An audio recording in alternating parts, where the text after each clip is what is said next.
So, yun mga lods, sana may nakuha kayong, may aral kayo na pulot o may na pulot kayong aral. Yun. So, may nakuha kayong idea, in short, ganun na din. And sa may sa mga beginner, sana nakatulong to. Yun, sana nakatulong.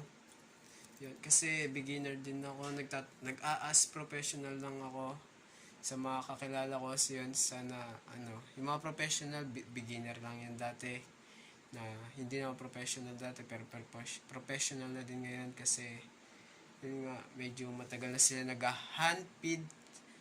Yan. So, sana may napulot. Kung napapansin nyo lang yung kung ba't sa bandang dulo wala yung Cockateil, kasi nag-flyby siya. Yun, lumipad, hindi na nakabalik hanggang ngayon, wala pang yun. So, ito si Ace ngayon. Ace cam.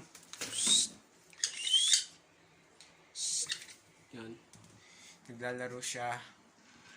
Yan, kinakain niya yung dish niya. Yan yung tali niya pag lumalabas kami. Yun, para iwas na din.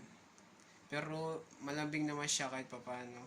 Minsan di ko na siya tinatali, di ko na siya nilalagyan ng leash kapag umaalis kami, pag lumalabas kami, rather.